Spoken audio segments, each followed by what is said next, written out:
crush your enemies. They drew first blood, not me. See them driven before you. Oh, my user. And hear the lamentation of your women. But I pity the fool. Glitter in the dark near the 10-house gate.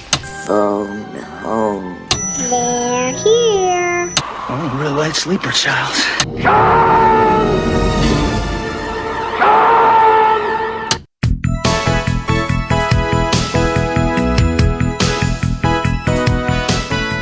Welcome to Vintage Video, where we're rewatching the 80s so you don't have to. We'll be reviewing every major film release of the 1980s in chronological order, overanalyzing what you've seen and spoiling what you haven't. I'm Patrick O'Reilly. I'm Jesse Bayless. And I'm Richard Wells. And today we're discussing Evil Under the Sun, released March 5th, 1982. It was written by Anthony Shaffer, based on the novel by Agatha Christie, with uncredited work from Barry Sandler, directed by Guy Hamilton, and released by Columbia EMI Warner Distributors, because it was produced by England and released here.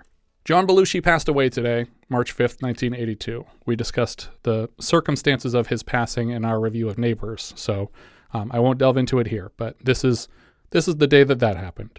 In 1974, John Brabourne and Richard Goodwin produced their first star-studded Agatha Christie adaptation, Murder on the Orient Express, based on the 1934 novel of the same name, and starring Albert Finney as Christie's famed Belgian detective character, Hercule Poirot. It starred the insane lineup of Lauren Bacall, Martin Balsam, Ingrid Bergman, Jacqueline Bisset, Sean Connery, John Gielgud, Anthony Perkins, Vanessa Redgrave, Richard Widmark, and Michael York, just to name a few. After turning a tidy profit, Brabourne and Goodwin re-teamed in 1978 for another Christie adaptation, Death on the Nile, with another all-star cast and Peter Ustinov stepping in to replace Finney in the Poirot role. This time alongside Bette Davis, Mia Farrow, Olivia Hussey, George Kennedy, Angela Lansbury, not as Marple, David Niven, Maggie Smith, and Jack Warden. Previously on the show, we have discussed the third installment in the series, The Mirror Cracked in 1980, this time switching to Christie's so-called amateur detective Miss Marple,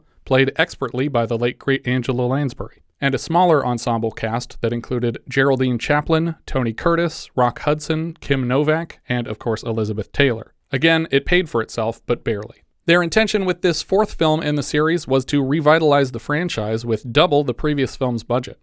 They brought back Anthony Shaffer, who had previously worked on the Orient Express and Death on the Nile scripts, and he stuck largely to Christie's original work, with a few characters lifted out and combined for time. David Niven's Colonel Race character from Death on the Nile was inserted into the story with the intent to bring him back and reprise the character, but he declined on account of poor health. The location was shifted from Devon, England, to a small island resort in the Adriatic, technically the territory of the fictional nation of Terrania, allegedly based on Albania. Mirror Cracked director Guy Hamilton was brought back as well, despite a general distaste for Agatha Christie's books, which we mentioned in our review of Mirror Cracked. Director Hamilton had considered Derek Jacobi to play the Kenneth Marshall role, played by Denis Quilley in the film, but he was contractually obligated elsewhere. 37 years later, Jacobi was able to take a role in Kenneth Branagh's 2017 remake of Murder on the Orient Express. And 1 year after this, Kenneth Marshall would appear in Krull. The same character, definitely. Yeah, because the actor. Recast, unfortunately. I was looking at the cast, I said, Kenneth Marshall. Carol Channing fought for the Myra Gardner role, but when it was offered to her, it unfortunately conflicted with other theatrical engagements. Sylvia Miles was offered the part in the middle of developing an autobiographical stage play. She phoned her agent for advice with the conundrum whether to complete her life's work or star in the film, and he said, "Fuck your life, this is more important." And after having done the film, she wholeheartedly agrees. It was like the best time of her life, she said. Producers fought to cast Monty Python's Graham Chapman as Sir Horace Blatt, but unfortunately they came to him before they had locked in James Mason and Maggie Smith, and he assumed this was another step down from the Mirror Cracked cast. As more big names were attached, he did eventually reach out to reconsider, but by then the role was cast.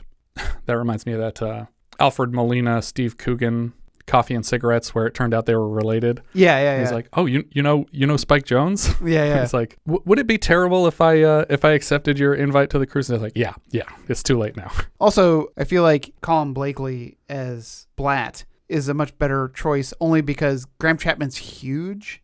Yeah. And having a smaller... He's too tall next to Poirot. Yeah, having a smaller person make these, seems more in line with who this character is. But I can see him as like this grumpy sea captain with like a mustache and he wears the captain's cap the whole time, and he's just like, oh, this woman, I wring her neck. During the promotional tour, Ustinov announced an intention to return to the character, but following this film's disappointing box office, EMI sold the property to Cannon Films, where good franchises go to die. Or I guess not die, just get sequelized into oblivion. See Death Wish. Yeah.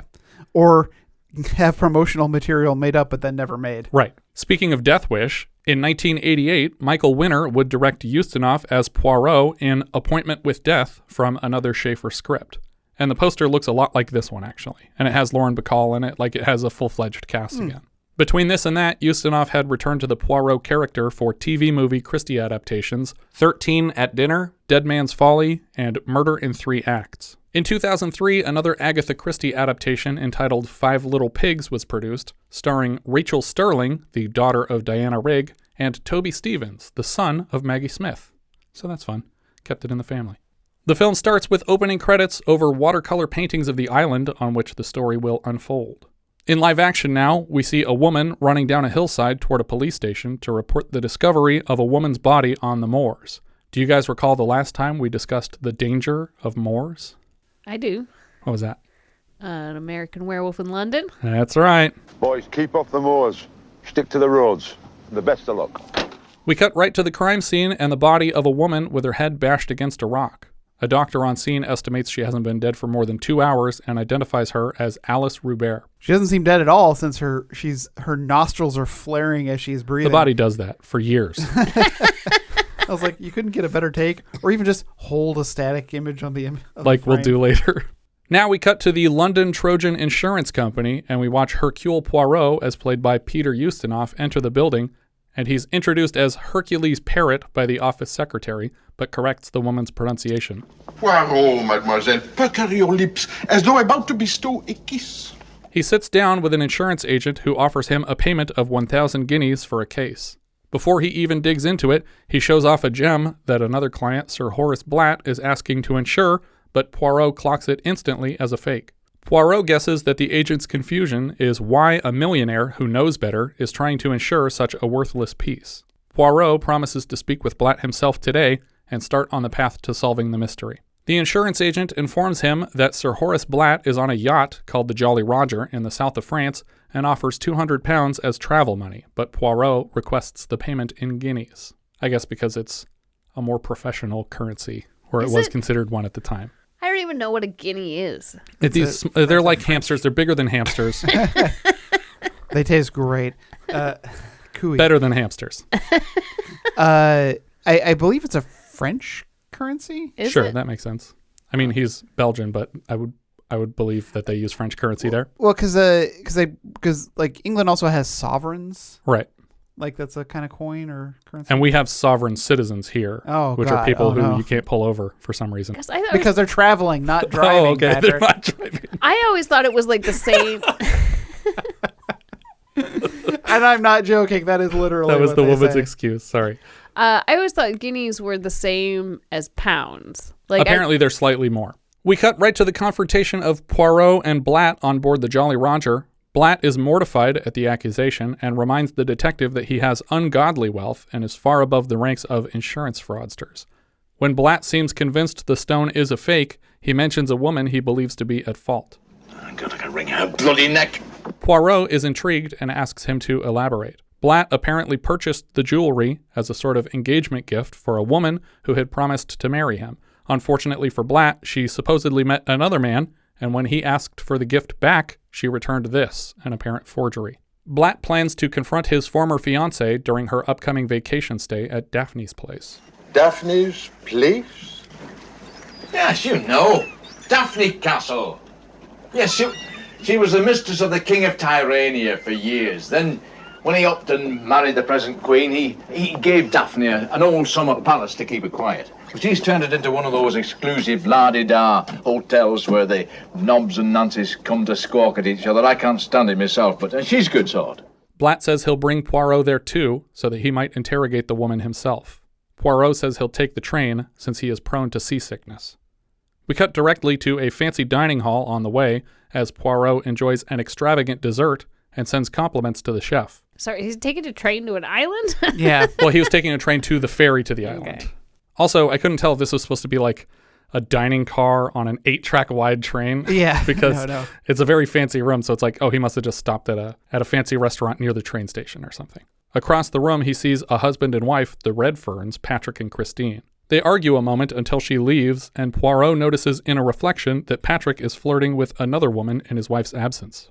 We cut to Daphne's place as a camera floats around a rock in the water to reveal a huge hotel built atop the cliff face. Apparently, this was a private residence that was converted for the film into a hotel for the exteriors and later purchased by the local government and demolished for the purposes of a natural park. Maggie Smith as Daphne Castle walks out onto the patio and sits with Roddy McDowall as Rex. She tells him he's paying too much to look so depressed. On the score, we hear a bit of Cole Porter's Anything Goes. Yeah, the whole score is pretty much Cole Porter. Yeah, I mean, he's the listed composer of the film. Yeah. It is, but I find it really distracting because in my head I've just got like, Yeah. Like the lyrics to that song is in my head, and I'm taken out of the movie every time. There's other parts of the song that for some reason I'm going like, he's making a list, checking it twice. I'm like, that's not what they're playing here, but it sounds enough like that suddenly this should be a Christmas movie. My brain kept also going to that Chicago song where they both reached for the gun part. And I was like, because it sounds very much like Anything Goes. Because I was the only one thinking about Kate Capshaw. Rex asks Daphne if perhaps she'll accept a good review in The New Yorker in exchange for his stay, but she points out she's not hurting for guests, just money. That's when you raise prices. You keep guests out that you can't support, and you bring in more money. Daphne notices a pair of theater producers, Myra and Odell Gardner, played by Sylvia Miles and James Mason. James Mason doing his best James Mason impression. Oh, yeah. It's like the most James Mason I've ever heard. He's really down here the whole time. Myra complains that the showers here take time to start, and Daphne reminds her they're on an island hotel. Myra launches into a story about a relative of her husband Odell's that stayed in Yugoslavia and had to wash themselves in a shack in a field. They argue over minute details. This is a worthless conversation. Rex points out another boat arriving, and Daphne assumes it's Arlena Marshall. Rex is a fan and asks the Gardners if they've seen Arlena's most recent show, Hail and Farewell. Apparently, this fictional title comes from the fictional play within the film that Groucho Marx's Gordon Miller is trying to finance in 1938's Room Service. The Gardners remind Rex that they produced it and that Arlena walked out of her commitment to the production after a handful of shows. It seems like he knew this, though. He's just trying to piss them off. Yeah. I feel like at this point he's fishing for information for his book, which he would... That's all he's doing the whole time. He's trying to piss people off on purpose and get more information. When the boat gets closer, they realize it's actually Patrick and Christine Redfern, and Daphne leaves to greet them, foreshadowing that Myra in particular would momentarily confuse the women from a distance. Rex continues to harass the Gardners until they send him away. Why don't you go and play with yourself? Excessively. Is coarseness a substitute for wit? I ask myself. As they sign in, Christine already seems overwhelmed. She complains of a splitting headache and having to unpack everything herself. We cut back to Poirot waiting at the dock for his ferry to Daphne's. A young boy begs for change and Poirot shoos him away. Right behind him, we see Arlena, her new husband, Mr. Kenneth Marshall, and stepdaughter Linda arriving. Arlena shouts at the kids dragging her Louis Vuitton luggage over the rocky path to the ferry. It seems they will join Poirot on the ferry to Daphne's and introduce themselves. When Arlena introduces her stepdaughter, Poirot does an adorable sing-songy welcome. And this is my stepdaughter, Linda. Linda, do stop standing there like a cough drop and say good morning to Monsieur Poirot. Morning. Bonjour, mademoiselle. I just love how he's so excited and trying to make it fun for her. Poirot asks Mr. Marshall not to overtip the children who will expect equal payment when they leave. Mr. Marshall assures him that the island is worth the cost. You mean you've been there before? Yes, I was there for a few days 3 years ago, after the death of my first wife. A cannon is fired from the top of a nearby hillside, and Mr. Marshall explains this is the daily noonday gun. The noonday gun? Yes, it's fired every day at 12 o'clock to commemorate the glorious victory of Kosovo-Methochiva in 1193. Every day for thousands of years? Before their boat even reaches the dock below Daphne's, Rex calls to Arlena from the rocks in the bay to express his admiration and take a photo. Arlena is annoyed to be photographed by press on her private island vacation, but she also has a history with this guy. Up at the hotel, watching her arrive, Myra worries aloud that Arlena won't do their new show, and Odell says it will cost them a fortune if she doesn't. What if the bitch refuses to do the show? We lose all our backers, that's what, Myra. After all, we've sold the show on her name. To think our futures are riding on that snake-eyed hussy. Kenneth Marshall greets Daphne warmly, and he introduces his daughter Linda. Arlena, it seems, is already acquainted, and the relationship between the two of them is played much like the one between Elizabeth Taylor and Kim Novak in the previous Brabourne-Goodwin Christie adaptation, The Mirror Cracked. Arlena and I are old sparring partners. Hello, Daphne. Daphne mentions they used to perform in a chorus line together. Even in those days, she could always throw her legs up in the air, higher than any of us. And wider.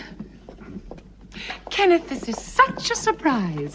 When you told me of an island run by a quaint little landlady, I had no idea it was Daphne Castle.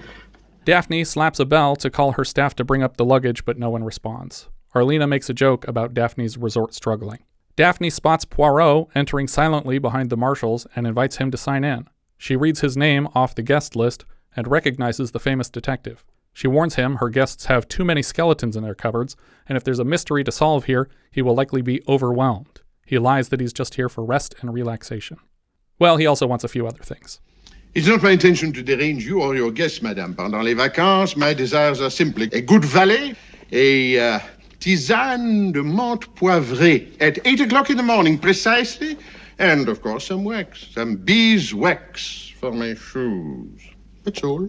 Later, we see a cocktail party in full swing, and Daphne walks around with hors d'oeuvres. Poirot makes an extravagant drink request, and Daphne reluctantly obliges. He asks for banana syrup? Yeah, I think it's a drink that contains banana syrup, but he doesn't. That's the ingredient he didn't expect her to have. And she's like, oh, of course. Yeah, we got it. And go look for the banana syrup, I guess. Arlena shows up, feigning surprise to be last to the party. The Gardners admit they're here to pitch her a show in person, but Arlena claims that she is retired from the stage. Rex interrupts and tries to drag Arlena away, but she tells him they'll talk later.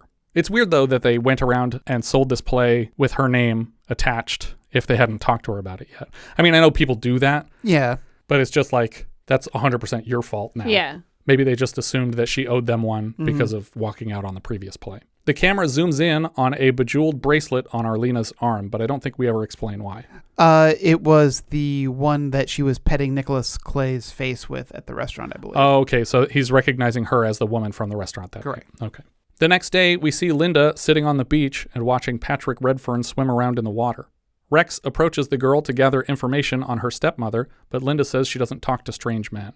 Arlena comes out of the hotel in a bathing suit and spots Patrick in the water. She says good morning to Christine and then follows the path down to the beach to join Christine's husband.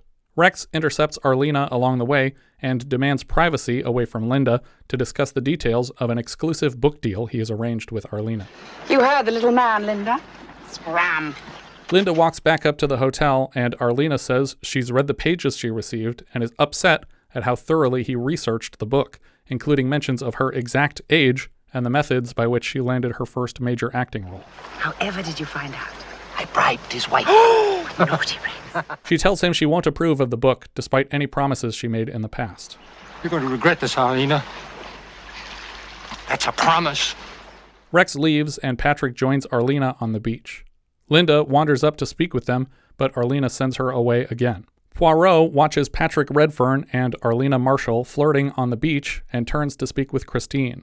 Christine says she doesn't blame her husband Patrick for having fun because she can't go to the beach without burning her skin. Daphne steps out to speak with Poirot and is surprised to notice Patrick and Arlena in a rowboat, turning the corner around the rocks to leave the cove under the hotel. When she snaps back, Daphne tells Poirot that his friend Sir Horace, whose ex-fiancée switched out the priceless gemstone, is running behind. He says he's having trouble with his piffle valve. Such a valve still has to be invented, madame. Oh, well, I dare say you're right. I wasn't paying that much attention. Anyway, the result is he'll be 24 hours late. And in fact, the piffle valve wasn't invented until 12 years after the film takes place. But what she probably misheard was poppet valve, which is part of an outboard motor. No, there's no such thing as a piffle valve. I was really confused. Yeah. Like, wait, then is that just a mistake that they meta commented on in the film? Yeah. No, there's no piffle valve. So Horace will be another day late. Linda comes out of the hotel with her father and stares angrily at her stepmother on the disappearing boat. It's clear she dragged Kenneth out here specifically to see it. Come along, Daddy. You promised to come for a walk with me. We get a quick moment of Daphne arguing with the staff, who are growing frustrated with Poirot's extravagant requests. But she says, just do what he asks and we'll put it on his bill. It's fine. Just figure out what he wants. When Patrick and Arlena rejoin the party later, Christine is embarrassed enough to run into the hotel and hide in their room. Odell Gardner tries again to present Arlena with their new script. What's it called anyway? It's not right and it's not fair. Sounds like a black man's left leg. Everyone laughs except Myra, who grimaces and then puts out a cigarette in her own tomato breakfast, which we then freeze frame on for some reason. I guess to stifle the tomato's unintentional breathing to assure us it is dead. Later on the beach, we see Arlena reading the Gardner script, and the producers share a glance as though relieved to see her giving it a chance. Poirot takes a moment to explore a hedge maze on the grounds and overhears a crying woman. Inside, he locates Christine Redfern. She confesses to Poirot how embarrassed she is to be pitied by everyone here. Poirot assures her that Arlena is lacking in qualities that Christine is not, and then weirdly lies to her that her husband obviously loves her, even though he saw the man flirting with another woman at the restaurant a couple nights earlier. From the hotel patio, Christine and Poirot look down on all the other guests sunbathing, and Christine laments not being able to join them. Poirot compares them to corpses in a morgue. They are not men and women. There's nothing personal about them. They're just bodies, butcher's meat, steaks grilling in the sun. Christine nearly loses her balance and falls into Poirot's arms, blaming vertigo. She tells him she's feeling better, so he switches tactics to try and make her feel worse suddenly. Yes, you're right, madame. The sky is blue, the sun is shining, and yet you forget that everywhere there is evil under the sun. This very film. He didn't say that part. The camera tilts up to the titular sun, the only sun that I know. And then we see the island at night without the titular sun. Moving through the empty lobby, Daphne spots Kenneth Marshall staring out to sea. She tells him he'll be late for dinner, but he's lost in thought. Daphne is surprisingly forward in her criticisms of Arlena. She feels sorry for Kenneth about the women he has latched himself to, and points out how rude she is to Kenneth's daughter Linda. She even goes so far as to recommend a divorce, but Kenneth insists there's nothing wrong with a little random flirting, at which point Daphne admits the flirting isn't so random, and that Arlena arranged for the Redferns to be here at the same time as them. Even so. With me, a deal is a deal. I don't approve of quick marriage and easy divorce. Arlena is my wife. That's all there is to it. Till death do you part? Exactly.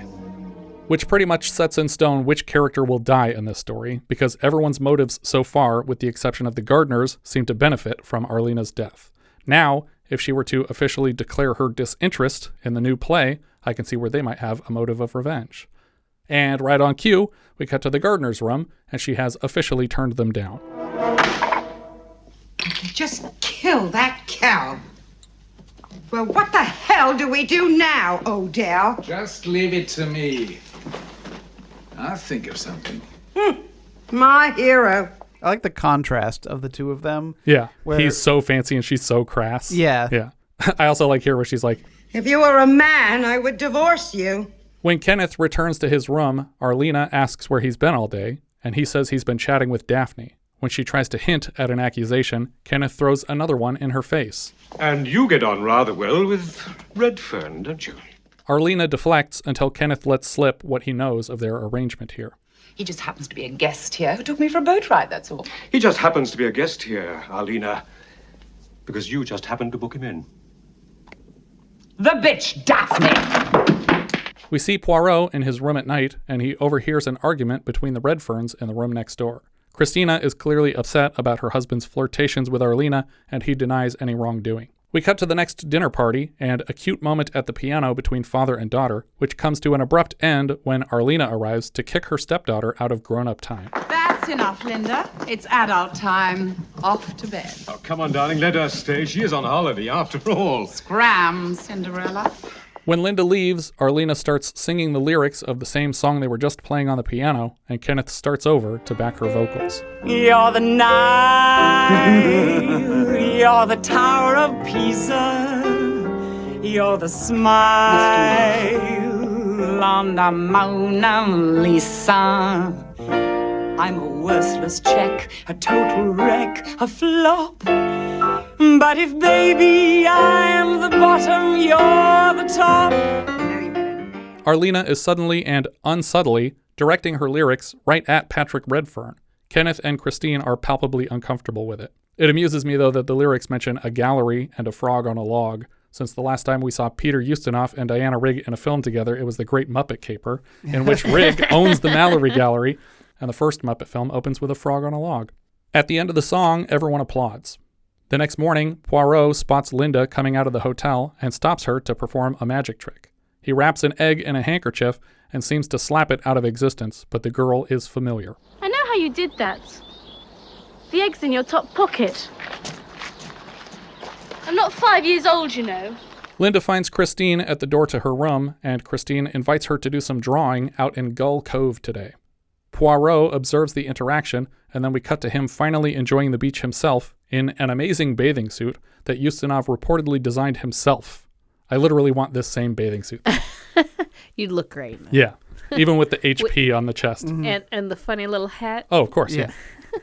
Arlena spots him and asks for help pushing a small paddle boat, known locally as a pedalo, out into the water. She asks him not to tell people where she's going because people keep following her everywhere and she needs alone time. Daphne spots Linda in the lobby and they talk about how awful Arlena is. She promises that everything will sort itself out in the end. Daphne invites her on a walk to the lighthouse, but Linda mentions the sketching date she has with Christine Redfern in Gull Cove. Daphne turns to extend the same invitation to Linda's father, but he's just received a telegram that requires an immediate response. She does remind Kenneth that at least they have a tennis match at 12:30. When Poirot returns from swimming, he crosses paths with Kenneth in the lobby, who asks if anyone's seen his wife Arlena this morning. Poirot keeps his promise to the woman by lying he hasn't seen her. When nobody has, he asks after Patrick Redfern, seemingly worried they've disappeared together again, but Patrick is here in the hotel. Oh, but by the way, I was looking for that fellow Redfern earlier. I don't suppose you've seen him either, have you? Is someone taking my name in vain? A very good morning to you, gentlemen. As Christine and Linda hike out to Gull Cove, we see an angry Odell gardener watching them through branches. Daphne has decided to do her hike to the lighthouse alone and is shocked to suddenly stumble across the remains of a dead rabbit overflowing with maggots. This is kind of a random dark shot. Yeah. We never come back to this or mention it again. Yeah, I wasn't sure what this was supposed to, unless it's some kind of weird omen or yeah, it's just foreshadowing. portent of doom, I guess. At the next crest of her hike, she sees Arlena sunbathing alone in Ladder Bay, which is only accessible by the water or a tall ladder up the face of a cliff. Yeah, that's like... That ladder seems super unsafe. There's not even like a circle around it. Yeah, I was just like, man, I really don't want to climb down to this beach. We see Rex piloting another of the small pedalos around the island. In Gull Cove, Christine sketches on paper while Linda sits and tosses rocks into the water. We see Patrick Redfern at the docks looking down at a speedboat and noticing the keys in the ignition. Upstairs at Daphne's, Kenneth stares angrily out his hotel window at nothing in particular. Or maybe Patrick Redfern, I don't know what he can see from here, but he looks really angry. Back on the beach, Arlena lays back and places her sun hat over her face for a quick nap. The shot looks artificially slowed down for some reason, like her arms are blurring as they move here. I also think this is a terrible idea because her hat is not solid. It's like a crisscrossy mesh thing, and so she's just going to have sunburned polka dots on her face. Yeah. Patrick seems prepared to take the boat out in search of Arlena, but Myra spots him untying it and asks to come along. Circling the island, Patrick and Myra see Sir Horace finally arriving on his yacht. The noonday cannon fires just as Patrick and Myra are rounding a corner to spot Arlena sunbathing in Ladder Bay. Patrick asks Myra to please return the boat so he can join Arlena on the beach, but before Myra even gets it turned around, Patrick is panicking when he discovers Arlena dead. What's the matter? She's dead. She's been murdered. Strangled. Strangled? He tells Myra to wait here with the body while he takes the boat back to get everyone's attention. But Myra doesn't want to stay here with a corpse, and potentially a murderer, and so volunteers to take the boat back herself and leave Patrick here. Why it was necessary for either of them to stay with the body is not entirely clear. Yet. We cut forward to Poirot lifting the sun hat from Arlena's face, and we freeze frame on her face for some reason, I guess to stifle Diana Rigg's unintentional breathing to assure us the character is dead. Poirot concurs with Patrick that she has been strangled and orders doctors and police be sent to the island immediately. Daphne doesn't seem convinced that a doctor will do much good in this part of the world, which begs the question why she doesn't keep one on staff. In a more private follow-up conversation, it seems clear Daphne is just trying to limit the PR damage of this incident. The scandal of a famous stage star being murdered here would ruin my hotel. Poirot tells her there's not much likelihood of keeping this investigation discreet, but he's distracted at the same time by a small cave off the beach, and inside he spots a gem in the sand. Nearly identical to the one Sir Horace had appraised, and possibly the authentic original. For some reason, Daphne presumes that Poirot will not solve this case, and therefore its notoriety could embarrass them both, but he seems less worried about that. Before agreeing to keep things relatively under wraps, he needs to speak with Mr. Redfern about the discovery of the body, and specifically the time. Oh, it was 12 o'clock exactly. That bloody gun went off as we were coming round those rocks there. As you know, I sent Mrs. Gardner back for help immediately. I touched nothing except to make sure the body was dead. Oh, yes, you acted quite correctly. Since Poirot pushed her boat into the water 90 minutes earlier, he has a 90-minute window around the time of death. Back at the hotel, Sir Horace watches as some of the hotel staff return to the docks from the crime scene. He admits to Poirot that this is a great tragedy and that Arlena was in fact the ex-fiancé who made off with his gemstone, but that he doesn't want to complicate the proceedings with any legal action. Poirot has a question for the man. Did he have a chance to speak with Arlena before her passing today? And Horace points out he's only just arrived. Poirot reveals that he discovered the same fake gemstone, and not its authentic partner, in the sea cave beside the body, and Horace retracts his denial. Oh, damn it, Poirot, I'd make a rotten murderer, wouldn't I? Leaving clues all over the place, eh? All right, I confess. You confess? No, I mean I confess I had a word with her. Listening in on their conversation, Patrick Redfern says he's going to turn back into the hotel because it's getting chilly out here. Poirot mentions the unlikely motive of Patrick having killed Arlena to save his own marriage. Patrick wastes time denying any desire to kill Arlena before pointing out that he has a verifiable ally for the full 90-minute window during which Arlena was strangled. Oui, c'est exact. It would seem that I am your alibi, monsieur. Poirot seems prepared to make an official accusation and lays out the facts. Sir Horace arrived, demanded his jewel returned, and when she laughed in his face, he strangled Arlena on the beach. Horace vehemently denies the claim, and Poirot reminds him of his words on the yacht a week ago. Then it's most regrettable that you said in front of me that you would willingly wring her neck. He admits to as much as talking to her and throwing the fake jewel in her face, but claims the entire crew of his yacht saw their exchange and can vouch for his innocence. But they're also employees of his. Yeah, I mean, I feel like you could just as easily say there's $100 extra for everyone who just keeps their mouth shut. Yeah, this character is played as being a billionaire who won't be made or broken by this giant diamond's disappearance. So I would buy that his staff have seen him strangle several women already. Oh, that Affleck. Again. Horace points the finger at Mr. Marshall, and we cut right to Poirot's interrogation of the husband. His alibi during the death window is that he was here typing, but Poirot claims he passed the room and heard no typing. Kenneth shows him the pages he wrote, and Poirot points out the obvious, that this could have been written at any time. Daphne, eavesdropping on the interrogation, steps in with more proof to solidify Kenneth's alibi. She says that her staff were gathered for a regular meeting, and she came upstairs during a break to check on Kenneth and found him typing. She instructed the staff not to disturb him at that time. Poirot claims that she couldn't have seen him at his desk from the door until she points out a mirror in exactly the right place for her to see the desk. In the mirror. When Poirot is out of frame, the two give each other a smile and a nod as if to share a secret. Poirot sits at the desk and points out that even in the mirror, she could not have seen who was in this chair the way she claims. Kenneth points to the telegram he received and explains that the letter he wrote was in response to it, so he could not have written it before it was postmarked. Unless whoever sent the telegram was told exactly what to send and when. Yeah. But we don't dig into that. Poirot turns his suspicions on Daphne and her walk to the lighthouse. Daphne admits to seeing Arlena sunning herself on the beach. She denies any professional jealousy of the deceased, and Poirot asks about romantic jealousy. Daphne claims she saw Sir Horace Blatt screaming at Arlena on the beach when she left at 11:15 for the staff meeting. Poirot says that he's already spoken with Blatt and that her testimony accidentally absolves her by corroborating Platt's testimony. When Poirot leaves the room, Daphne apologizes for lying to protect Kenneth and momentarily incriminating them both, but he forgives her, understanding her intentions.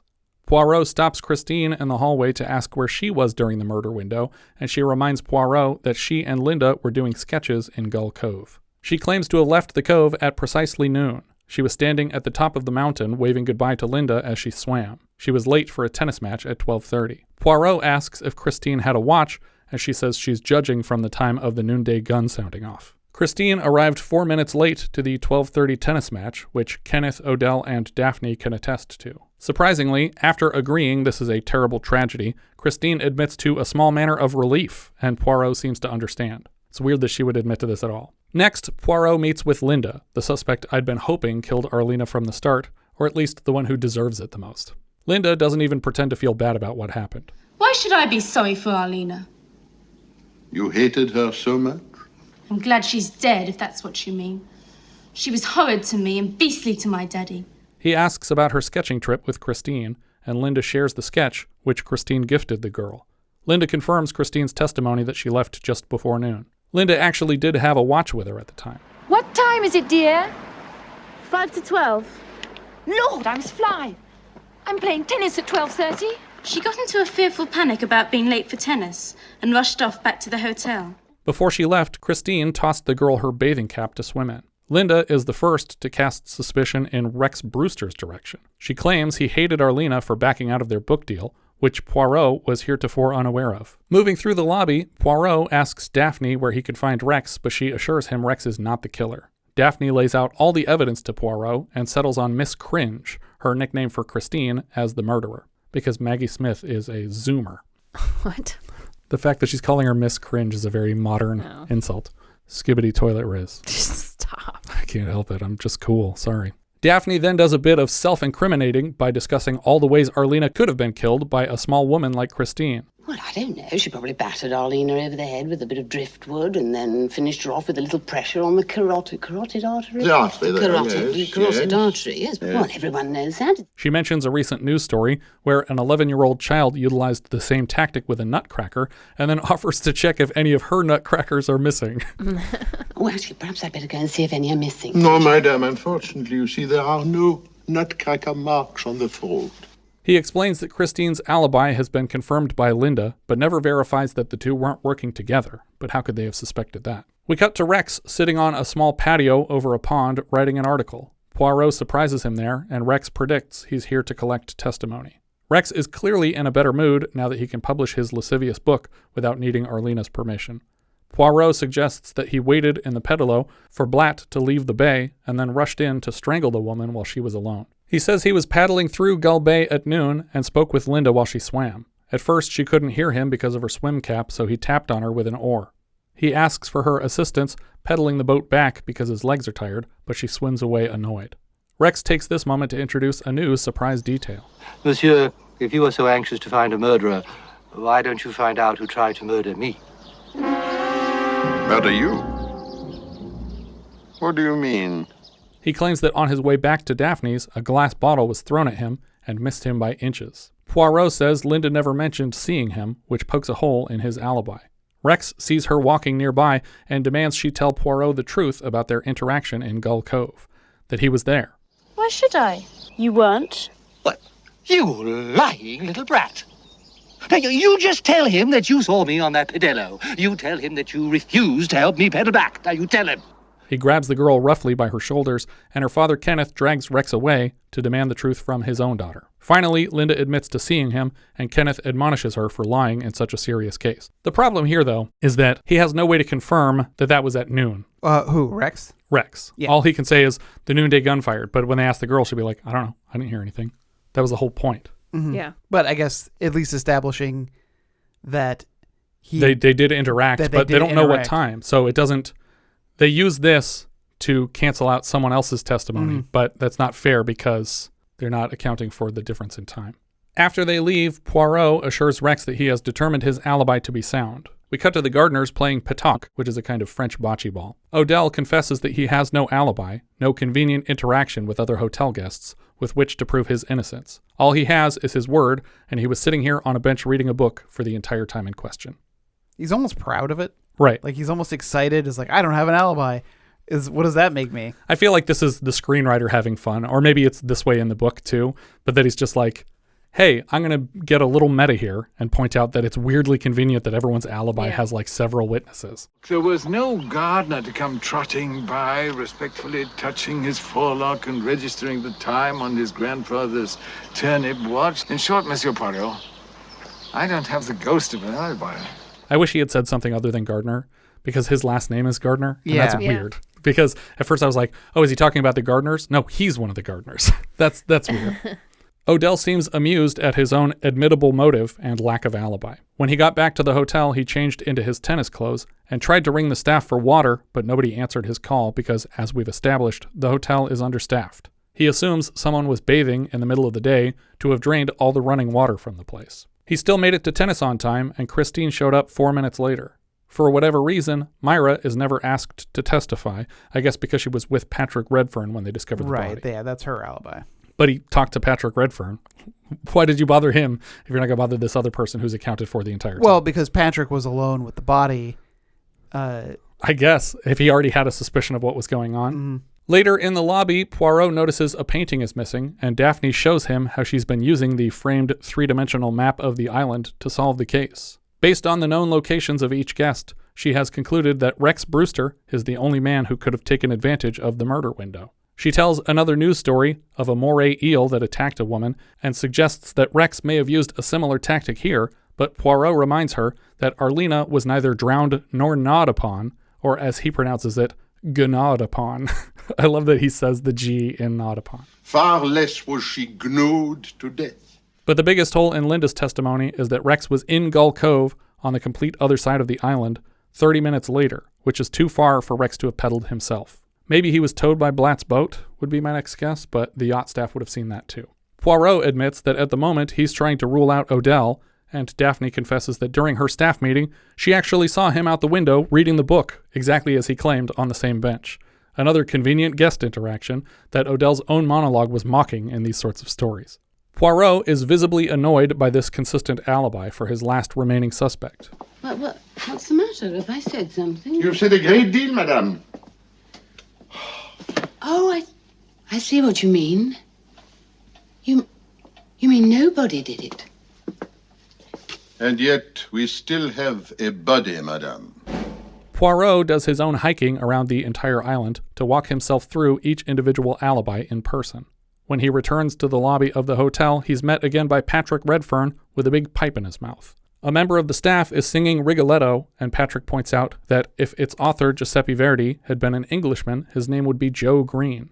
It sounds like trivia when he says it, but apparently Patrick thought this was a very funny joke. Well, it used to make the boys laugh when I was trying to din some Latin into them when I was a school teacher. Little boys laugh easily if it keeps them away even for a moment from their study of Latin. And how would they know about me, Joe Green? Right, exactly. It's an early joke. Do you guys recall the last time we had Joe Green on the show? Oh, what was that? Was it Cannonball Run? Nope. It was shot alongside Cannonball Run. They shot two movies at the same time. Smokey and the Bandit 2? That's right. Hey, Joe! Yeah? Tackle that car. That's not the most recent time that we've had Mean Joe Green in person in a film since then. Oh, gosh. He was a referee, a celebrity guest referee. Oh, was it The Longest Yard? No. Oh. It wasn't a football game. It's a boxing match or a wrestling match. Ladies and gentlemen, the MGM Grand Hotel in Reno, Nevada takes pride and great pleasure in introducing you all to our guest ring announcer for tonight's championship matches. Defensive captain of the four-time world champion Pittsburgh Steelers, Mr. Joe Green, known to many of his opponents as Mean Joe Green. The one with Columbo? Yep. What was the name of that one? The Marbles. California Girls? No. He's closer. What was it? All the Marbles? All the Marbles. Okay. You had all the Marbles. What? All the Marbles. That's what they should have called this, even though she's not in it. Poirot finds the surviving guests and presents them with a series of seemingly random questions. First, did anyone throw a bottle in the ocean? And second, did anyone take a midday bath? When no one admits to either action, Poirot turns back to his room, but takes a moment to chuckle at the Joe Green joke and admit that it's funnier than he thought at first. Poirot spends most of the evening in his room reading through paperwork, and in particular a filing of the London Trojan Insurance Company signed at the bottom by Felix Rubert. Later still, he flips through the guest book to observe the signatures of his fellow guests. Notable names include Fred and Adele Astaire, Cole Porter, whose music has thus far scored the film, Charles Chaplin, whose daughter Geraldine appeared in the previous film of this series, Maurice Chevalier, Marlene Dietrich, and finally, the guests we've seen, Myra and Odell Gardner and Rex Brewster. Though we have technically seen Dietrich. Do you recall the film? The lead only signed on to work with her, and in the end, their only scene together was shot piecemeal in 2 different countries because she refused to leave home for the production.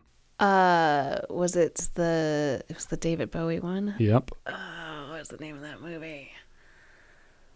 It was Just a Gigolo. That's right. He looks over another page of signatures and then closes the book. The next morning, Linda runs through the hotel, wet from a morning swim, and happy to be rid of her stepmother. Blatt is amused by her breathless running and shares a joke with Daphne. That reminds me of the lady policeman. No, she's all out of breath.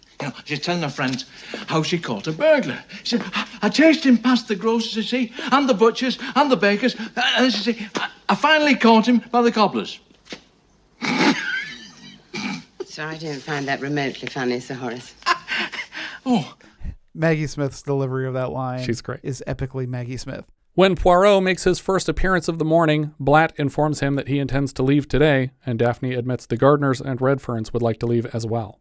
Poirot assures her that his investigation will wrap up today because a night's sleep has done wonders for his thinking.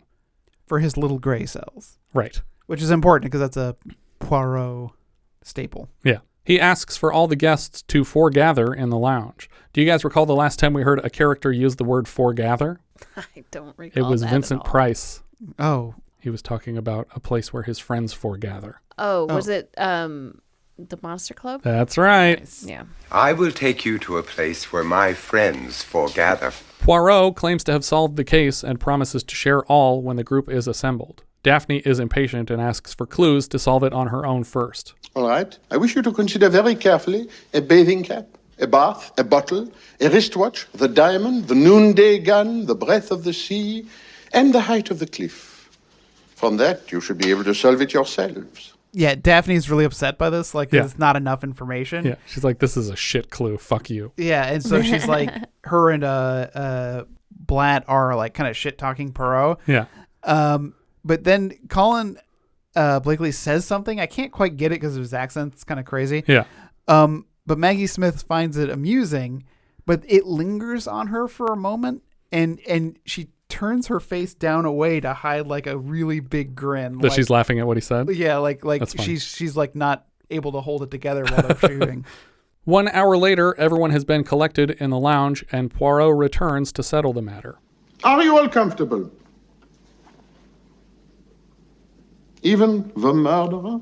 And I kind of wanted the murderer to say yes. Yeah, good. For Poirot to be like, oh, thank God, I had no idea. The murder window had shrunk from 90 minutes to 30 with the revelation of her argument with Blatt. Surprisingly, he reveals his suspect first, Madame Redfern. His first clue was an inconsistency in the testimonies of Rex Brewster and Christine Redfern. She said that she was waving to Linda just as the gun went off, but Rex said he was in the cove with the girl at the same time, and Linda confirmed it. But Linda didn't confirm that the gun went off at the same time. Right. So it could have been 20 minutes later. And she probably thought it was because it had been that long since she thought the gun went off. In fact, she should have been like, no, that was at least 20 minutes after noon because I know when noon was. That was when she left, and he showed up 20 minutes later. If Christine were waving down on the cove at noon, she would have seen the man in his pedalo, but she didn't mention it. Poirot alleges that Christine did not wave down from the cliffs at the time she claimed. Linda admits she didn't hear a gun accompany the wave, but knows that she checked her watch 5 minutes before she left and saw noon approaching. Poirot also mentions he did a magic trick for the girl and noted she wasn't wearing a watch at the time. That's incredible that he would have noticed that and remembered it days later. Well, that's his thing, I know. That's his deal. Photographic memory. Poirot suspects that Christine adjusted the time on Linda's watch before they went on their sketch hike, which is why Linda encountered Christine coming out of her room to extend the invitation. When Christine asked the time, Linda's watch was 20 minutes fast, but when she stepped into the water, Christine corrected it and then tossed the girl her bathing cap. Now, why should she bother to do that, you may ask?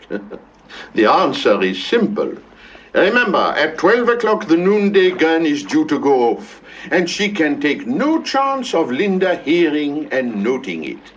A girl splashing about in the sea and wearing a bathing cap would hear nothing. So at 20 to 12 and not noon, Christine waves down to the girl and leaves. 20 minutes later, Rex turns the corner to find the girl in the cove.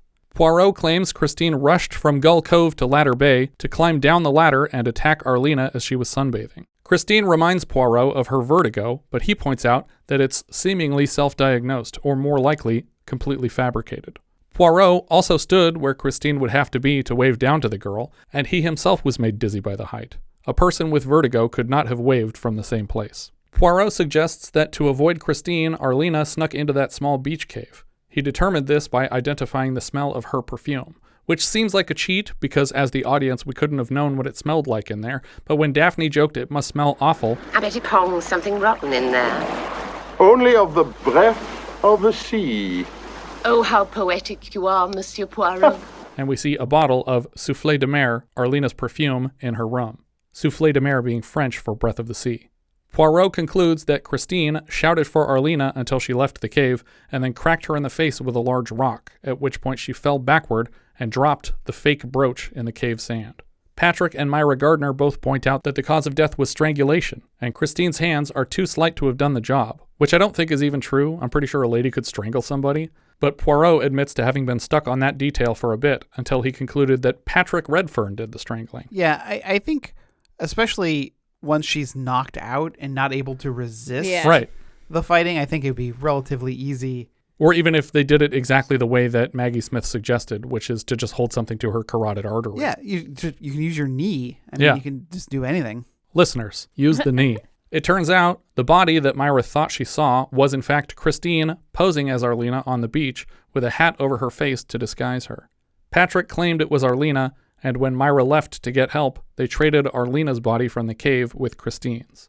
Myra thinks she's brilliant for pointing out that Christine and Arlena have different skin tones, and Poirot proposes that Christine had spent most of the day wearing long sleeves and a long dress to cover that her skin was stained darker so she could pose as Arlena. That would mean that she would have to know all of this was going to happen. That Arlena by herself was going to sneak out to this cove to get away from people. They would know exactly when she would be there. Well, they did know because Patrick said he would meet her there. Yeah, he made that arrangement. Okay. The part that I don't like is the witness that Patrick brings along.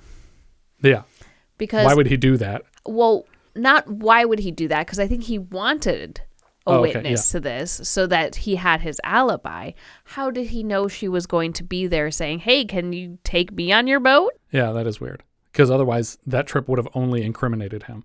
When he came back and he's like, she's dead. I just found her. She's dead. Yeah. It happened before I got there, I swear. But it doesn't look like it happened before you got there. It looks like it happened exactly when you got there. With the body of Arlena repositioned on the beach, Christine ran back to the hotel and from a high cliff tossed the suntan stain bottle into the ocean, nearly hitting Rex in the water. Back at the hotel, she took a long bath to clean her skin and arrived 4 minutes late to her tennis match. Poirot claims that every argument the couple had at the hotel was staged, even the ones overheard from neighboring rooms. And then we get a POV from outside the window of them laughing as they're pretending to fight in their room. Patrick points out that among the assembled crowd, he alone has no motive to kill the woman, but Poirot reminds the crowd of Blatt's diamond. Poirot suggests that without Arlena's knowledge, Patrick swapped the large diamond for a fake, and so he had to kill her to cover his tracks. Arlena regained consciousness in the cave, and Patrick snuck in to find her there and strangled her in the sand. And that, mesdames, mademoiselles, messieurs, is the story of the murder of Arlena Marshall. The only thing they had not foreseen was the presence on this island of Hercule Poirot. Now it's time for the dramatic slow clap. Yeah. Patrick Redfern kicks off the room's response with a slow clap, and then he and his wife poke fun at the dramatic nature of Poirot's theory. Redfern takes time to point out that the only missing piece in this equation is any proof at all of his theory. Unfortunately, Monsieur Redfern is absolutely right. I haven't a shred of evidence, although that is unquestionably what happened. Without just cause, the Redferns make their plans to leave the island and promise to develop a competing theory to incriminate Poirot himself. The music swells as the crowd await the reappearance of the Redferns leaving the hotel. When we see her next, Christine is fully decked out in a designer dress and a wide-brimmed hat. On their way out the door, Daphne asks Patrick Redfern to sign the bill and pay his check. Before they leave, Poirot has one more thing to say to Monsieur Rubert. Who did you say? Who the hell is Ruber? Felix Ruber was the widower of Alice Ruber, whose strangled body had been discovered on the Yorkshire moors some months ago. I was called in by the Trojan Insurance Company to examine the police reports. In the event of Mrs. Ruber's death, her husband was a beneficiary of a large sum of money. The police were satisfied that it was the work of a madman or a tramp. And so was I, since the only possible suspect, the husband, had a cast iron alibi, which had been established by a woman hiker who had found the body earlier in the day. Going over the contract last night in his room, Poirot noticed the hiker was in fact Christine Redfern. Felix Rubert was now free to move on with his new fortune and the hiker girlfriend. Poirot raises the check Patrick just signed and points to the signature, Patrick Redfern. He draws a comparison to the signature of Felix Rubert on the insurance paperwork. Different names, but, monsieur, undeniably the same handwriting. Lastly, he points out, remembering Patrick's joke about Joe Green, that Redfern, the surname by which his suspected murderers have checked into this hotel, would be pronounced in Latin as Felix Rubert. You see, it is folly to try and trick Hercule Poirot, even in a dead language. Poirot has 1 point left to make. He suggests that they have the diamond in their possession still, and that Mr. Redfern has carried it around the hotel the entire time in the pipe which he always holds and never smokes. He collects the pipe now from Redfern and dumps its contents into his hands to reveal the diamond, which he then returns to Sir Horace Blatt. Please be careful to whom you give it next time. My God, you're a wonder, Poirot. Poirot revels in the compliment for a moment before Patrick Redfern punches him to the ground. We jump forward in time to Daphne spoon-feeding him a meal as he recovers on a couch. She informs him the King of Tyrrhenia is so pleased with the discretion of the investigation that he's awarding Poirot the Order of St. Gudrun the Inquisitive. St. Gudrun's Inquisitive? First class. How many classes are there? All the hotel guests are ferried back to the mainland, the Redferns bound in rope, and the credits begin to roll over the boat leaving the island. The end. But where do the Redferns go? Can Daphne cash that check? Or is that going to be evidence because of the signature? She can try to cash it, but it's not a real name, right? No, he said that this check would be covered because that they really do have money. Because he got all that money from the insurance company. Right, but that money is under the name Felix Rubert, not the name Patrick Redfern, which is what he just signed the check. Oh, that's true. I don't know. But he boasted that the check would clear. Yeah, I would too if I were a lying murderer who lies to murder and murders to lie. We watched him kill 2 wives in this film. I guess he didn't kill the first wife. Yeah, but he wouldn't bounce a check. That's true. That's pretty fucked up. Yeah. Anyway, that's good. I liked it. Thumbs up. I think it's on par with The Mirror Cracked. I think it's better than The Mirror Cracked. I like the locale better because Mirror Cracked is just a bunch of houses in a random park area. Yeah. I like the island mystery. You know, it obviously calls to mind recently the Glass Onion. Right, yeah.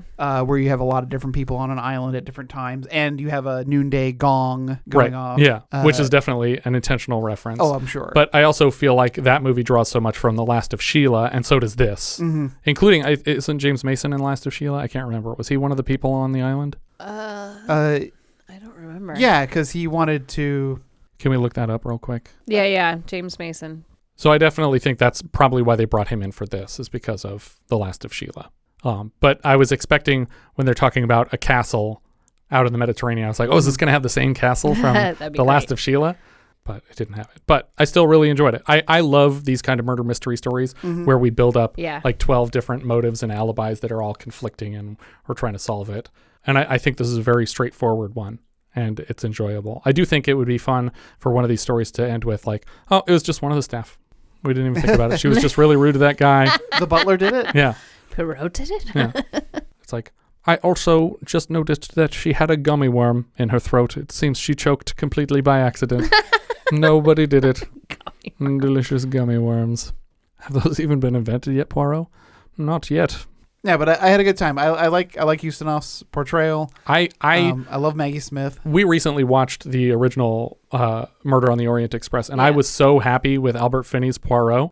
I think Ustinov does better. Yeah, I really love his French accent. Yeah, I love, and he makes every phrase, the English and the French phrases. Belgian accent, but it's a French accent also. It's the same accent. But I just love how sing-songy he makes all the words, and he can say a phrase like beeswax for my shoes, and like just the words for my shoes. It's such an interesting and fun phrase to listen to coming out of this character's mouth. And of course some beeswax for my shoes. And it's just dripping with character every time he says anything. I really am tempted to look into all these other TV movies that he did as the character, and obviously I want to see the canon film version of this too, just to see what that's like. I'm sure they're cutting a lot of corners at that point, but probably still enjoyable, I would guess. What are we thinking Letterboxd on this one? I enjoyed it. I like these movies. Yeah, this whole cast is really fun too. I would have liked to see Graham Chapman in there because I feel like Blatt isn't the draw of the film, and he doesn't show up till the end anyway. I agree with that. I have this one in 7th place. Oh wow! Out of 34. I mean, it's got great people in it. Yeah. It was entertaining. It is below Butterfly and above Cannery Row. Richard. I have it at my number 10, in my top 10. I have it below Swamp Thing, but above The Border. I'm going to move it. Hold on. I have it in 30th place. No, I'm just looking at my list and I'm like, what? Why? It's below Love and Money. It's below Evil Speak on my list. And I'm like, that's not really true. No. I have it in 7th place, which is just under Swamp Thing and just above Quest for Fire. But yeah, 3 thumbs way up for this one. Our director here was Guy Hamilton. He's a regular director of the Bond franchise, starting with Goldfinger and following with Diamonds Are Forever, Live and Let Die, The Man with the Golden Gun. He also directed Funeral for Berlin, Force 10 from Navarone, and we've seen his work so far directing The Mirror Cracked. More recently, he was the director and uncredited writer of Remo Williams' The Adventure Begins. The writer here was Anthony Shaffer. So far on the show, he's written Hitchcock's Frenzy and The Wicker Man. He also writes the screenplays for Albert Finney's Poirot film, Murder on the Orient Express, Ustinov's previous film, Death on the Nile, but he didn't write Mirror Cracked. He was not a part of that one. He also wrote Sleuth, and he has writing credits on the Sleuth and Wicker Man remakes. The novel here came from Agatha Christie, obviously. She has literally hundreds of films and television credits for adaptations of her work, including multiple adaptations each of And Then There Were None, 10 Little Indians, The Alphabet Murders, Spider's Web, Murder on the Orient Express, Death on the Nile, both of which have now been remade by Kenneth Branagh, who wrapped his trilogy with A Haunting in Venice. We saw her work last for The Mirror Cracked. Both Marple and Poirot also have their own television series dedicated to their characters. Uncredited writing here from Barry Sandler. Before this, he'd written The Loners and Kansas City Bomber, and so far on the show, The Other Side of Midnight and The Mirror Cracked. He's back later this season to write Making Love. His most recent credit was for 2014's Knock 'em Dead, starring Ray Don Chong, Jack A. Harry, and Omarosa, and directed by David Dakota. The music here is from Cole Porter, a famous early 20th century composer and songwriter for Broadway, whose career was cresting its peak right around the time this film takes place. His work remains well known to this day with songs like I Get a Kick Out of You, I've Got You Under My Skin. Can you guys recall the last time we heard a character sing a Cole Porter classic?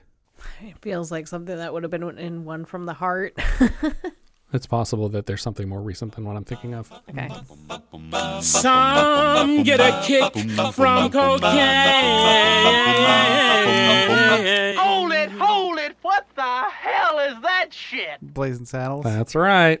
But he did have a resurgence in the late 40s when his most successful musical, Kiss Me Kate, won the first ever Tony Award for Best Musical.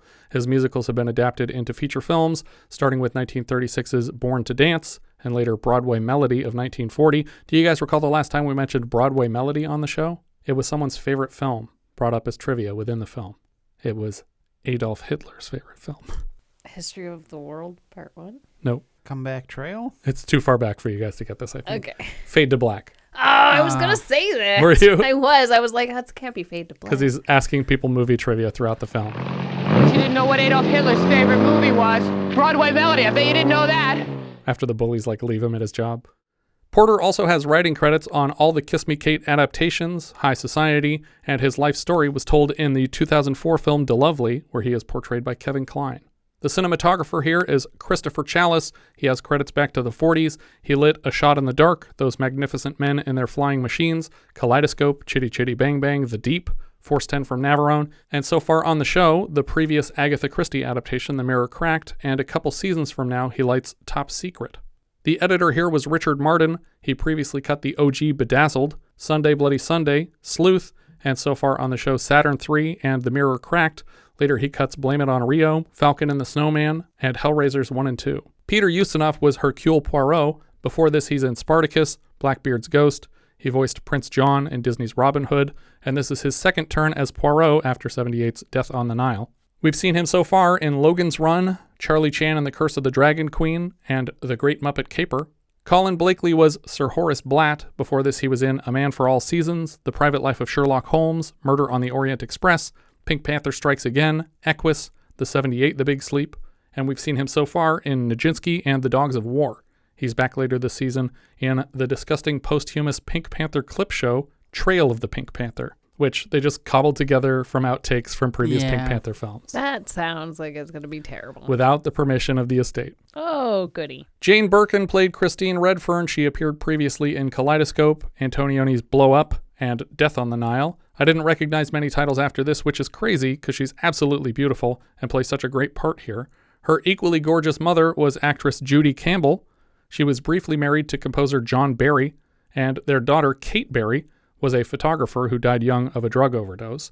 Her younger daughters are actress Charlotte Gainsbourg and model Lou Dweyoun, and they all three appeared together in Agnes Varda's 1988 film Kung Fu Master. That stars Charlotte Gainsbourg, Jane Birkin, and Lou Dweyoun. Her brother, Andrew Birkin, is also the credited screenwriter on Omen 3, The Final Conflict, and The Name of the Rose. Nicholas Clay played Patrick Redfern. Before this, he was in The Damned, Terror of Frankenstein, and so far on the show, he was Lancelot in John Boorman's Excalibur. He's back later this season for Lady Chatterley's Lover, and later still, he appears in another Merlin story as Lord Leo in the Merlin miniseries. Probably extended that invitation because of having been in Excalibur. Maggie Smith played Daphne Castle, which is not technically a character from the book. It's a combination of Rosamund Darnley and Mrs. Castle. Before this, she was in Murder by Death, Death on the Nile. I was just thinking now she was also in Murder by Death. There is a Poirot parody character named Perrier, right? Yes. Is it James Coco? Or? Yeah, James Coco. Okay. We saw her last in Clash of the Titans, and later she's Granny Wendy in Hook. She's Mother Superior in the Sister Act movies, but she's probably best known as either Professor McGonagall in the Harry Potter films or as the Dowager Countess of Grantham in Downton Abbey. She has a Best Actress Oscar for her role in The Prime of Miss Jean Brodie in 1969, and a Best Supporting for California Suite in 1978. Roddy McDowall played Rex Brewster. In the book, the character was Emily Brewster and was rewritten as a man specifically for McDowall to play. I think he does a great job, and apparently he based the way he speaks on Tallulah Bankhead, and specifically like the gossip columnist type character that she played in our previous review, Lifeboat. Before this, he was in How Green Was My Valley, Cleopatra, Inside Daisy Clover. He was the Bookworm on the Adam West Batman series, Cornelius in the Planet of the Apes series. He's in Bedknobs and Broomsticks, The Poseidon Adventure, and he voiced Vincent in The Black Hole. We've seen him so far in Charlie Chan and the Curse of the Dragon Queen, and he's back this season for Class of 1984, and later Fright Night and Cutting Class. He voices Sir Quagmire Mallard in Darkwing Duck, the Breadmaster in The Tick, Proteus on Gargoyles, and Mr. Soil in Pixar's A Bug's Life. Sylvia Miles played Myra Gardner. Before this, she was in Midnight Cowboy and The Last Movie. We saw her last as Madame Zena, the Psychic in The Funhouse. After this, she's in Wall Street and She-Devil. James Mason played Odell Gardner. Before this, he was in The Prisoner of Zenda, Julius Caesar. He's Captain Nemo in 20,000 Leagues Under the Sea, Sir Oliver Lindenbrook in Journey to the Center of the Earth, and Humbert in Lolita. He's in The Last of Sheila, current Patreon pick contender 11 Harrow House, Voyage of the Damned, Heaven Can Wait. We've seen him now in Boys from Brazil and Folks. Later, he's in Yellowbeard. I was going to say, he got that Graham Chapman role. Oh, that's true. Yeah, I didn't think about that. Denis Quilley played Kenneth Marshall. Before this, he's in The Black Windmill and Murder on the Orient Express. Diana Rigg played Arlena Marshall. Before this, she was famously Emma Peel in the Avengers TV series. She was also Mrs. James Bond, Tracy, in On Her Majesty's Secret Service. She's in Julius Caesar, The Hospital, and so far on the show, she was Lady Holiday in The Great Muppet Caper, but modern audiences likely know her best for the role of Olenna Tyrell on Game of Thrones, and in particular, her much-quoted final line of dialogue. Tell Cersei, I wanted to know it was me. Her last IMDb credit was in Edgar Wright's Last Night in Soho, and we just lost her a couple years ago, I think before the movie even came out. John Alderson played Police Sergeant. Before this, he was in Julius Caesar, The Molly Maguires, and we saw him last as the Gum Chewer in Blazing Saddles and as one of Waldo's aides in Ragtime. His final credit on IMDb is Guano Miner in Young Guns 2.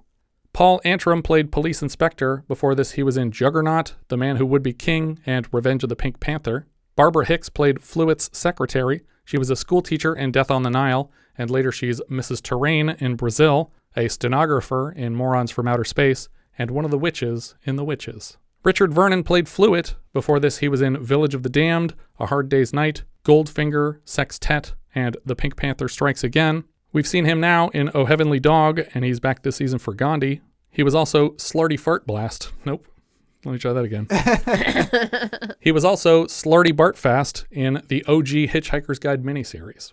Robert Dorning played Concierge. Before this, he was in The Red Shoe, The Black Windmill, and Ragtime. Dimitri Andreas played Gino. Later, he's Latrine in Top Secret. And later still, he's in Layer Cake, Prince of Persia, and Spy. Walter Henry played Waiter. He's also in There Was a Crooked Man, Lolita, A Shot in the Dark, The Alphabet Murders, Casino Royale, and The Omen. We've seen him now in Empire Strikes Back, Omen 3, History of the World Part 1, and he's back this season for The Long Good Friday. Later, he's in Octopussy and Never Say Never Again next year. So he's in both 1983 James Bond films. He's in Top Secret, A View to a Kill, The Living Daylights, and Who Framed Roger Rabbit. Eric Kent played Desk Sergeant. He's in The Dirty Dozen, Quatermass and the Pit, Scrooge, Spies, Juggernaut, Voyage of the Damned. We've seen him now in Superman 2 and Venom. And later, he's in Octopussy, Top Secret, and Morons from Outer Space. Guy Standoven played Vicar on Train. He previously appeared in The Quatermass Experiment, There Was a Crooked Man, Lolita, A Hard Day's Night, Julius Caesar, Scrooge, Diamonds Are Forever, A Clockwork Orange, 11 Harrow House, The Omen, Superman, and we've seen him so far in every British film. The Shining, McVicker, The Elephant Man, Superman 2, The Final Conflict, Chariots of Fire, For Your Eyes Only, The Great Muppet Caper, Eye of the Needle, Ragtime, Venom, and Reds. So, a lot of stuff. I think that's everything for Evil Under the Sun. If you have any thoughts you'd like to share, you can find all our socials at linktree/vintagevideopod. If you enjoy what we're doing, please consider giving us a review on iTunes. I don't believe it helps visibility, but it's good for morale. And if you really like the show, maybe you should join our Patreon campaign at patreon.com/vintagevideopodcast for access to all our monthly 70s reviews and a hand in choosing next month's film. Patrons are currently choosing between the following options: 11 Harrow House, Big Bad Mama, Blood Spattered Bride, Coonskin, Homebodies, Juggernaut, Julia, Lady Snowblood 2, Phase 4, Scenes from a Marriage, The Swinging Cheerleaders, and The Thirsty Dead for a 50th anniversary review next month. Thank you so much for listening, and I hope you'll join us next time when we'll be discussing I'm Dancing as Fast as I Can, which IMDb describes like so: a true story about Emmy-winning documentary filmmaker Barbara Gordon's Valium addiction and her desperate attempts to kick the habit.